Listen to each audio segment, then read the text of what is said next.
Hello everybody, Kris Gethin here. Now, can you drink alcohol and be a bodybuilder? Now, if you're one of my clients, alcohol is off the charts. But I do know there's a lot of you out there that like working out and like to have the odd drink, or maybe you're one of those people that goes out like twice a year, but when you go out hard.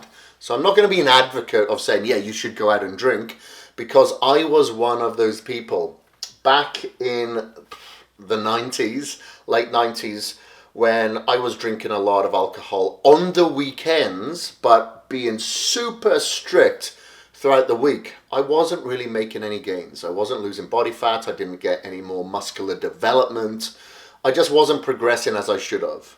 And which it was weird to say at the time. I thought that it was so odd. Maybe I just didn't have the genetics for this.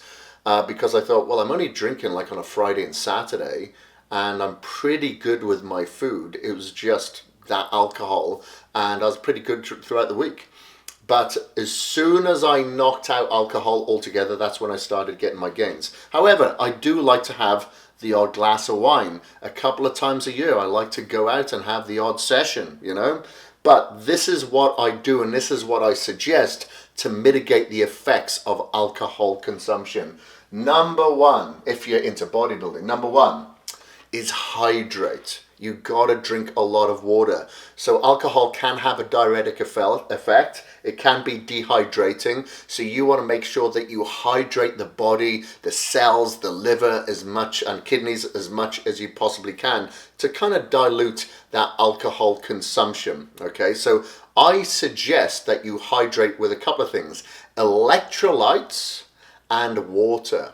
Okay, so that could be sparkling water. That's absolutely fine if you want some carbonation. So, as an example, if I were to go out and drink, I'd have like a clean burning alcohol, which I've got here as point number 2. So that's going to be like a white alcohol, like a vodka, possibly a gin. So consider this: you have your vodka, you add some sparkling water to it, and then on top of that, you put your electrolytes in there. So that could be, I'm not suggesting that you do this, it's hydrocharge. So hydrocharge is antioxidants in there.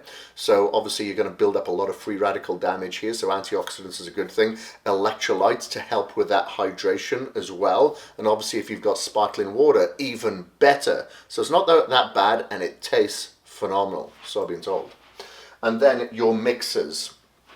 So if you're having like a Coke, even if it's a Diet Coke or lemonade or anything like that, remember that's not going to be as hydrating. And if you've got like a full sugar mixer, that's a lot of inflammation that you're dealing with now from the alcohol and the sugar. That's also going to lead to a massive insulin spike. So if you have sugar with carbonation, that increases that insulin spike. I know for a fact, because I've worn a blood glucose monitor and quantified and measured it. And if you also have the 9 calories per gram of alcohol on top of that, you're going to lead to a lot of cortisol fat and put on some fat pretty quick. So that's why I suggest that you stay away from your conventional mixers and try to stick to something like your water, your sparkling water. Bitters. So this is something that I'll do every now and again. If I'm drinking, I'll have a bitters. I'll put a squirt of bitters in my mouth and then consume the alcohol. Okay, I find this is better for blood sugar regulation. You can also have things like a bitter lemon extract or bitter melon extract, chromate. You can have berberine as well to help with that blood sugar spike, but bitters is something that's very handy to put in your drink or in your mouth. And activated charcoal, this is obviously going to put a lot of stress on your liver. Okay, that's what alcohol does. So having some activated charcoal can help bind a lot of the toxicity.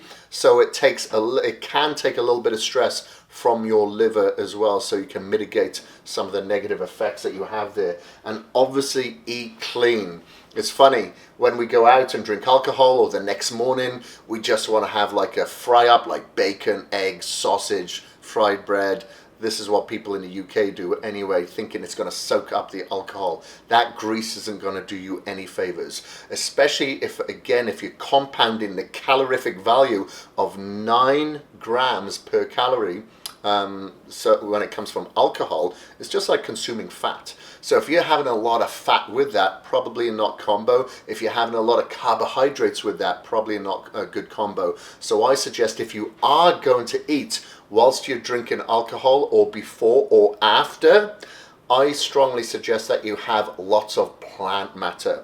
So a lot of vegetables, fibrous carbs. Think about eating the rainbow on your plate, and have a form of protein as well, because alcohol can be catabolic to muscle building. Okay, so you want to have some protein to counterbalance that effect.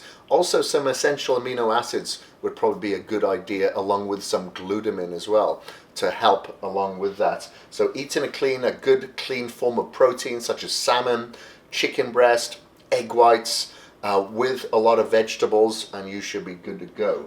So hopefully those 6 points there that I've suggested to you will help mitigate some of the damages of alcohol that you may be experiencing if you do go out on the session.